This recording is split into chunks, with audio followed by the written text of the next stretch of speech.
Rain industry एक ऐसा company जिसके अंदर इंडिया का टॉप इन्वेस्टर मिस्टर मोनीश पोब्रोय से लेकर डॉली खन्ना जी ने भी इसके अंदर निवेश किए हैं। और ऐसा क्या है इस कंपनी के अंदर जिसके चलते मिस्टर मोनीश पोब्रोय जी ने अपना जो हिस्सेदारी है वो लगातार इंक्रीज भी कर रहे हैं। तो चलिए आज की इस वीडियो के अंदर हम लोग जान लेते हैं रेन इंडस्ट्री का फंडामेंटल कैसा है, साथ ही साथ फ्यूचर ग्रोथ, कंपनी के ऊपर कर्जा और क्या आपको इसके अंदर निवेश करना चाहिए। तो चलिए जान लेते हैं। तो सबसे पहले कंपनी का फाइनेंशियली हाइलाइट्स की बात करें तो कंपनी यहाँ पे 2021 फाइनेंशियल ईयर में 40.26 बिलियन रुपीस का रेवेन्यू जनरेट किया है और एडजस्टेड ईबिटा की बात करें वो 5.41 बिलियन रुपीस का ही रहा है। साथ ही साथ कैपेक्स की बात करें तो $74 मिलियन आपको कैपेक्स के अंदर खर्चा करते हुए दिखाई देगा फाइनेंशियल ईयर 2021 के अंदर। अगर आप कंपनी के अंदर बिजनेस हाइलाइट्स की बात करें तो हालांकि यहाँ पे जो वॉल्यूम है वो थोड़ा सा गिरते हुए आपने देखे होंगे, लेकिन रेवेन्यू के हिसाब से, प्राइस के हिसाब से कंपनी यहाँ पे स्टेबल बनते हुए दिखाई देगा, क्योंकि कंपनी ने रिसेंट कंडीशन में रॉ मटेरियल्स का प्राइस इंक्रीज होने के कारण कंपनी अपना प्रोडक्ट की जो दाम है वो भी इंक्रीज किया है। साथ ही साथ एडवांस मटेरियल सेगमेंट के अंदर यहाँ पे ज्यादा इफेक्ट बनते हुए आप लोगों ने देखे होंगे, क्योंकि गैस प्राइस का जो इंक्रीजनेस है वो लगातार इंक्रीज हो रहा है, जिसके चलते इस पर्टिकुलर सेगमेंट में ज्यादा इफेक्ट आपको देखने को मिल रहा होगा।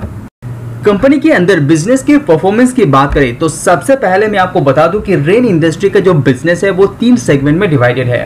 पहला सेगमेंट आता है कार्बन, दूसरा आता है एडवांस मटेरियल्स एंड तीसरा में सीमेंट। तो सबसे पहले रेवेन्यू की बात करें तो लास्ट ईयर यहाँ पे जो रेवेन्यू था वो था 26.20 बिलियन रुपीस का। वो इस साल जो लेटेस्ट क्वार्टर के हिसाब से वो बढ़ के हो गया है 39.66 बिलियन रुपीस। तो हर सेक्टर में देखेंगे तो रेवेन्यू के अंदर कार्बन बोलिए, एडवांस मटेरियल्स बोलिए, इवन सीमेंट भी बोलिए, तो हर पर्टिकुलर सेगमेंट के अंदर कंपनी यहाँ पे बहुत ही शानदार प्रदर्शन करते हुए आप लोगों ने देखे होंगे। लेकिन जब ईबिटा के ऊपर नजर डालते हैं तो वहां पे एडवांस मटेरियल्स के साथ साथ सीमेंट के अंदर गिरावट आपको देखने को मिलेगा। इसका पीछे का मेन रीजन है जो रॉ मटेरियल्स का प्राइस है वो आपको पता होगा कि लगातार वो इंक्रीज हो रहे हैं, इसीलिए यहाँ पे वो जो ईबिट है उसके अंदर इफेक्ट डाले हुए हैं। लेकिन जब कार्बन सेगमेंट के अंदर आप ईबिटा देखते हैं तो वहां पे अच्छा खासा ग्रोथ आपको देखने को मिलेगा।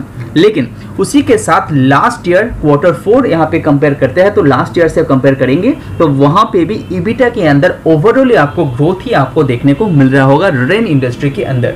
तो अगर आप स्पेशली आप कार्बन सेगमेंट की बात करें तो वहां पे कंपनी को प्राइस अच्छा खासा इंक्रीज करना पड़ा due to raw materials price hike. अगर आप एडवांस मटेरियल्स की बात करें तो वहां पे एनर्जी का डिमांड बहुत ज्यादा होता है और उसी पर्टिकुलर सेगमेंट के अंदर गैस का प्राइस हाइक होने के कारण वहां पे सबसे ज्यादा प्रेशर कंपनी को देखने को मिला है लेटेस्ट कुछ क्वार्टर के अंदर। साथ ही साथ यूरो के अंदर डिप्रिसिएशन भी कंपनी का इम्पैक्ट होने का और एक कारण यहाँ पे दिखाई दे रहा है। Subscribe now and press the bell icon. तो जैसे कि आपको पता है कि रेन इंडस्ट्री के अंदर 3 सेगमेंट में डिवाइडेड है। पहला है कार्बन, उसके बाद है आपका एडवांस मटेरियल्स, उसके बाद है कंपनी का सीमेंट का बिजनेस। तो कार्बन का बिजनेस कंपनी का मेन बिजनेस है और कार्बन का बिजनेस को कंपनी ने 3 भाग में डिवाइडेड किया है। पहले आता है पेट्रोलियम कोक, उसके बाद आपका कोल tar का बिजनेस, उसके बाद एक कार्बन प्रोडक्ट का बिजनेस भी कंपनी का है।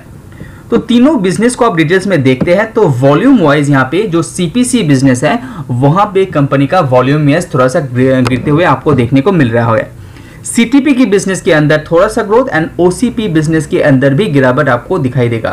तो यहाँ पे देखने वाला चीज ये है कि लास्ट ईयर इसी क्वार्टर से कंपेयर करते हैं तो वॉल्यूम के अंदर यहाँ पे हर सेगमेंट के अंदर ऑलमोस्ट फ्लैट ही देखने को मिल रहा है, हालांकि यहाँ पे गिरावट भी आपको देखने को मिल रहा है। तो यहाँ पे 641 मेट्रिक इन 1000 वॉल्यूम आपको टोटली देखने को मिल रहा है। लेकिन अब रेवेन्यू को देखते हैं तो वहां पे कंपनी ने हर जगह ग्रोथ दिखाया है। इसका पीछे का मेन रीजन है यहाँ पे प्राइस हाइक्स। तो कंपनी ने यहाँ पे सीपीसी से लेके ओसीपी तक हर पर्टिकुलर प्रोडक्ट के अंदर कंपनी ने यहाँ पे दाम बढ़ाया है, क्योंकि रॉ मटेरियल्स का प्राइस इंक्रीज होने के कारण यहाँ पे कंपनी को दाम बढ़ाना पड़ा। हालांकि ये जो कंपनी का प्रोडक्ट है उसको भी रॉ मटेरियल्स के अंदर ही गिना जाता है। तो इस पर्टिकुलर प्रोडक्ट के अंदर दाम बढ़ाने के कारण कंपनी का जो रेवेन्यू है वहां पे आपको तेजी दिखाई दे रहा है। तो लास्ट ईयर इसी क्वार्टर के अंदर 16.72 बिलियन रुपीस का रेवेन्यू था, वो बढ़ते हुए करीब करीब यहाँ पे डबल होते हुए आपको देखने को मिल रहा है, जो 28.58 बिलियन रुपीस। इसी के हिसाब से कंपनी का रेवेन्यू ग्रो हो रहा है, साथ ही साथ शेयर प्राइस के ऊपर भी इसका इफेक्ट आप लोगों ने देखे होंगे। अगर आप इसके अंदर वॉल्यूम्स को डिटेल्स में देखते हैं तो आप यहाँ पे देख पा रहे हैं कि लास्ट ईयर की कंपैरिजन में यहाँ पे जो पेट्रोलियम कोक है उसमें गिरावट आपको देखने को मिल रहा है। कोल टार पीच पे आप देख पा रहे हैं, तो टोटल हिसाब से यहाँ पे दिया गया है। उसी हिसाब से पर्टिकुलर सेगमेंट के अंदर, कार्बन सेगमेंट के अंदर जो डिवाइडेड किया गया है उसके अंदर आप रेवेन्यू को भी देखते हैं तो किस तरह से ये ग्रो हुआ है। इवन स्पेशली पेट्रोलियम कोक की बात करें तो वहां पे जो रेवेन्यू है वो ऑलमोस्ट डबल हो चुका है। इवन कोल टार पीच भी देखिए, यहाँ पे जो रेवेन्यू है वो ऑलमोस्ट डबल आपको देखने को मिल रहा है। साथ ही साथ जो अदर कार्बन प्रोडक्ट्स है वहां पे भी कंपनी यहाँ पे बहुत ही ज्यादा ग्रोथ दिखाया है। इवन आप टोटल रेवेन्यू की बात कर रहे हैं तो वहां पे भी 71% का ग्रोथ आपको देखने को मिल रहा है। एडजस्टेड ईबिटा देखेंगे तो वहां पे भी 72.3% का ग्रोथ आपको देखने को मिल रहा है, वो भी year on year basis compare करते हैं तो। लेकिन quarter to quarter year basis यहाँ पे गिरावट आपको देखने को मिलेगा ईबिटा के अंदर। इसके बाद यहाँ पे जो कंपनी का दूसरा सेगमेंट जिसमें एडवांस मटेरियल शामिल है, उसको भी कंपनी ने यहाँ पे 3 सेगमेंट में डिवाइडेड किया है। ऐसा है कि इसके अंदर इंजीनियरिंग प्रोडक्ट्स भी है, कुछ केमिकल प्रोडक्ट भी है, साथ ही साथ रेजिन का बिजनेस इसमें शामिल है। तो उसको भी वॉल्यूम वाइज आप कंपेयर करते हैं लास्ट ईयर इसे क्वार्टर के साथ, तो वहां पे भी वॉल्यूम के अंदर आपको अच्छा खासा गिरावट देखने को मिला गया। लेकिन साथ ही साथ आपको जब रेवेन्यू के ऊपर नजर डालते हैं वहां पे एक अच्छा ग्रोथ देखने को मिल रहा है। तो इतना बड़ा वॉल्यूम के अंदर ड्रॉप होने के साथ साथ कंपनी का रेवेन्यू ग्रो हो रहा है, इसी का मेन रीजन है कंपनी का प्राइस हाइक। तो सेम जो इफेक्ट कार्बन के ऊपर दिखाया है तो वो भी एडवांस मटेरियल्स के ऊपर भी आप देखने को मिल रहा है, क्योंकि रेवेन्यू के अंदर ग्रोथ इसीलिए है क्योंकि कंपनी ने प्राइस हाइक किया है। तो इसको आप डिटेल्स में देखना चाहते हैं तो आप यहाँ पे देख पा रहे हैं वॉल्यूम किस तरह से यहाँ पे दिखाया है, और उसी के साथ नीचे आप रेवेन्यू को भी देखते हैं तो यहाँ पे रेवेन्यू यहाँ पे किस तरह से ग्रो हुआ है, कितना परसेंट वाइज यहाँ पे ग्रो हुआ है, वो भी आप यहाँ पे देख पा रहे हैं। हालांकि आपको पता होगा कि एडवांस मटेरियल सेगमेंट के अंदर एनर्जी का डिमांड बहुत ज्यादा होता है, इसीलिए कंपनी का इसका एक इम्पैक्ट भी आपको देखने को मिल रहा होगा। और इस पर्टिकुलर सेगमेंट को लेके मैनेजमेंट का कहना है कि फ्यूचर में इस पर्टिकुलर सेगमेंट के अंदर डिमांड थोड़ा सा ज्यादा बूस्ट होने वाला है, क्योंकि मार्केट के अंदर डिमांड बहुत ज्यादा है। तो उसको देखते हुए फ्यूचर में ये पर्टिकुलर सेगमेंट बहुत ही तेजी से ग्रो करने वाला है, ऐसा मैनेजमेंट के द्वारा कहा गया है। उसके बाद कंपनी के अंदर जो तीसरा सेगमेंट है वो है सीमेंट का सेगमेंट।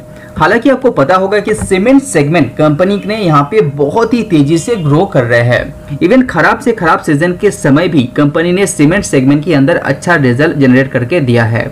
पिछले कुछ सालों में देखेंगे कि सीमेंट की कंजम्पशन बहुत ही तेजी से ग्रो हो रहा है, क्योंकि इंडिया के अंदर इंफ्रास्ट्रक्चर के ऊपर बहुत ही ज्यादा बूम है। तो कार्बन एंड एडवांस मटेरियल्स के ऊपर जिस तरह से वॉल्यूम के ऊपर प्रेशर आपने देखे होंगे, लेकिन वो प्रेशर सीमेंट सेगमेंट में आपको देखने को नहीं मिलेगा। तो लास्ट ईयर इसी क्वार्टर से कंपेयर करते हैं तो वॉल्यूम वाइज यहाँ पे करीब करीब 22 मेट्रिक टन इन 1000 आपको उसमें ग्रोथ देखने को मिलेगा। उसी के साथ रेवेन्यू भी आप देखते हैं तो वहां पे भी थोड़ा सा माइनर सा ही सही, लेकिन रेवेन्यू के अंदर भी ग्रोथ यहाँ पे आपको देखने को मिलेगा सीमेंट सेगमेंट के अंदर। हालांकि सीमेंट सेगमेंट रेन इंडस्ट्री के लिए कंट्रीब्यूशन बहुत ही थोड़ा करता है, लेकिन इस पर्टिकुलर सेगमेंट के अंदर ग्रोथ बहुत तेजी से देखने को मिल रहा है। रेवेन्यू ग्रोथ की बात करें तो 9.8% के दौर से ये ग्रो कर रहा है। लेकिन साथ ही साथ आपको ये बात भी पता होना चाहिए, कंपनी यहाँ पे सीमेंट सेगमेंट को लेके फ्यूचर में कोई ज्यादा कैपेक्स व कुछ ज्यादा कर नहीं रहा है। बाकी सेगमेंट की ऊपर कंपनी यहाँ पे अच्छा खासा एक्सपेंशन भी कर रहा है, लेकिन सीमेंट को लेके उतना ज्यादा पॉजिटिव कंपनी यहाँ पे दिखाई नहीं दे रहा है। कोई भी कंपनी के अंदर निवेश करने से पहले कंपनी के ऊपर कितना कर्जा है वो जान लेना बहुत ज्यादा इंपॉर्टेंट हो जाता है। स्पेशली जब रेन इंडस्ट्री की बात करते हैं तो यहाँ पे कर्जा बहुत ज्यादा है, तो उसको आपको डिटेल्स में जान लेना चाहिए। जैसे कि आप स्क्रीन में देख पा रहे हैं, रिसेंट कंडीशन में कंपनी के ऊपर $1080 मिलियन का ग्रॉस डेट आपको देखने को मिल रहा है, जो लास्ट ईयर इसी क्वार्टर में था $1147 मिलियन। तो यहाँ पे year on year basis quarter wise यहाँ पे वो जो ग्रॉस डेब्ट है वो कम होते हुए आपको देखने को मिल रहा है। इसको आप डिटेल्स में देखेंगे तो इसमें बहुत कुछ देखने वाला चीज़ है। कुछ ऐसा बॉन्ड भी है कंपनी का जो 2025 में कंपनी को देना है। तो मैक्सिमम अमाउंट इसमें से है जो कंपनी को लॉन्ग टर्म में चुकाना है। अभी भी 3 साल कंपनी के पास है ये सारा कर्जा चुकाने के लिए। लेकिन कर्जा तो कर्जा होता है, कंपनी को चुकाना पड़ेगा। लेकिन अब स्पेशली रेन इंडस्ट्री की बात करें तो रेन इंडस्ट्री इस तरीके से कर्जा लिया है कि कंपनी का बिजनेस नहीं चलेगा तो कंपनी ये कर्जा से मुक्त हो सकता है। उसका एक पॉलिसी भी कंपनी बना के रखा है। अगर आप कंपनी को डिटेल्स में देखेंगे तो कंपनी का जो मार्केट कैप है उससे ज्यादा कंपनी को कर्जा आपको देखने को मिल सकता है। अगर आप ग्रॉस डेब्ट के साथ साथ कंपनी का वर्किंग कैपिटल एंड अदर डेब्ट के साथ साथ फाइनेंशियल कॉस्ट भी जोड़ देते हैं तो टोटल डेब्ट आपको देखने को मिलेगा वो है $1142 मिलियन। साथ ही साथ आपको ये भी जान लेना चाहिए कंपनी के पास अच्छा खासा कैश भी मौजूद है। तो उसको निकाल देते हैं तो कंपनी का जो नेट डेब्ट बचता है वो है $914 मिलियन का, जो लास्ट ईयर इसी क्वार्टर में था $932 मिलियन। तो यहाँ पे स्लाइटली ही सही लेकिन कंपनी का जो कर्जा है वो कम होते हुए आपको देखने को मिल रहा है। इसके साथ साथ आपको और एक बात जान लेना चाहिए, कंपनी बहुत सारा कैपेक्स भी कर चुके हैं, बहुत एग्रेसिवली कैपेक्स यहाँ पे कर चुका है। स्पेशली इंडिया के अंदर एपीसी के रिलेटेड काम के लिए कंपनी ने कैपेक्स किया है। तो ज़्यादातर जो कंपनी का कैपेक्स है वो ऑलमोस्ट हो चुका है। तो इसीलिए फ्यूचर में ज़्यादा कैपेक्स, ज़्यादा पैसा इन्फ्यूज नहीं करने वाला है। तो आगे आने वाले 3 साल के अंदर कंपनी का मोटो ये रहेगा कि अपना जो कर्जा है उसको ड्रास्टिकली रिड्यूस करते रहे। इसीलिए आपको आगे आने वाले कुछ क्वार्टर के अंदर रेन इंडस्ट्री के अंदर आपको क्वार्टर वाइज रिजल्ट आप फॉलो करेंगे तो कंपनी का जो कर्जा है वो धीरे धीरे कम होते हुए आपको देखने को मिल सकता है। साथ ही साथ कंपनी जहां पे कैपेक्स कंप्लीट कर दिया है वहां पे भी रेवेन्यू आने वाला स्टार्ट हो सकता है। कुछ आपका दिसंबर से स्टार्ट होने लगा है, कुछ आपका मार्च से शुरू होने वाला है। रेवेन्यू के अंदर ग्रोथ आपको देखने को मिलेगा। साथ ही साथ कंपनी का कर्जा भी कम हो जाता है तो एक अच्छा डेप आपके अच्छा एक चेरी पिक आपके लिए हो सकता है आपके पोर्टफोलियो के अंदर। अगर आप कंपनी की ऑपरेटिंग कैश फ्लोज की बात करें तो इस साल कंपनी का operating cash flow 11.01 billion rupees का आपको देखने को मिल सकता है। अगर आप स्पेशली कैपिटल एक्सपेंडिचर की बात करें तो रेन इंडस्ट्री ने 2021 में यहाँ पे 5.50 बिलियन रुपीस का कैपिटल एक्सपेंडिचर कंपनी ने किया है। और यहाँ पे एक्सपेंशन जो प्रोजेक्ट है एक्सपेंशन यहाँ पे कंपनी ने किया है उसके ऊपर कितना खर्चा किया है वो अमाउंट निकल के आ रहा है 1.26 बिलियन रुपीस। तो बहुत मोटा अमाउंट कंपनी यहाँ पे एक्सपेंशन प्रोजेक्ट के ऊपर खर्चा करते हुए आपको देखने को मिल रहा है। टोटल कैश यूज की बात करें, टोटल कैश यूज में कंपनी यहाँ पे 2021 में 7.40 बिलियन रुपीस का यहाँ पे यूज इस्तेमाल करते हुए आपको देखने को मिल रहा है। लेकिन जब आउटफ्लो की बात आते हैं तो वो है 4.86 बिलियन।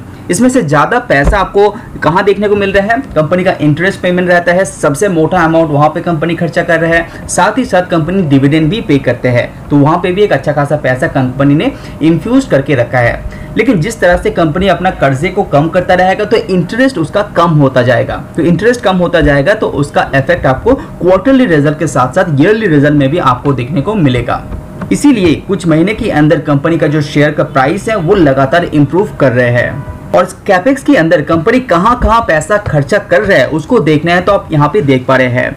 हाइड्रोकार्बन रेजिन प्रोजेक्ट जो जर्मनी में चल रहा है वहां पे कंपनी ज्यादातर पैसा इन्फ्यूज किया है। साथ ही साथ वाइजैक इंडिया के अंदर जो प्रोजेक्ट चल रहा है वहां पे एंड यूएस के अंदर भी अच्छा खासा पैसा यहाँ पे करते हुए दिखाई दे रहा है। तो कैपेक्स के मामले में यहाँ पे कंपनी वेल बैलेंस्ड आपको देखने को मिल रहा है। जैसे कि कंपनी को नियर टर्म के ऊपर कोई भी ज्यादा कंपनी के ऊपर प्रेशर नहीं है क्योंकि ज्यादातर कंपनी का जो लोन है 2025 में रिपेमेंट करना है तो कंपनी के ऊपर शॉर्ट टर्म के लिए कोई भी ज्यादा प्रेशर की बात यहाँ पे दिखाई नहीं दे रहे हैं। तो जिस तरह से यहाँ पे मैनेजमेंट में कहा है कि आगे आने वाले कुछ क्वार्टर के अंदर कंपनी अपना जो कर्जा है वो रिड्यूस करेगा तो वो कर लेता है तो कंपनी के लिए एक अच्छा फ्यूचर साबित हो सकता है।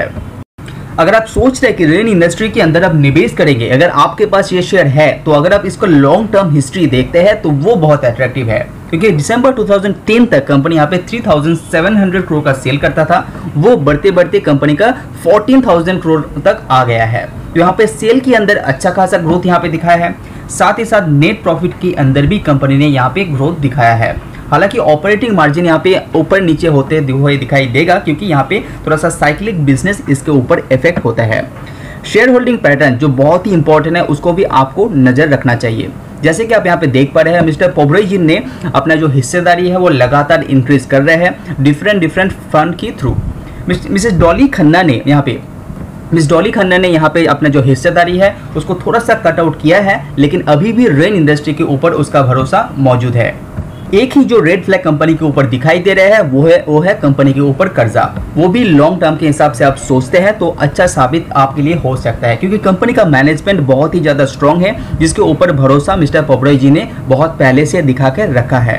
तो अगर आपको इसके अंदर निवेश करना है तो अच्छी तरह से रिसर्च करने के बाद ही निवेश कीजिए। तो आज वीडियो में इतना ही। See you on next video. Subscribe now and press the bell icon. Never miss an update. Subscribe now and press the bell icon. Never miss an update.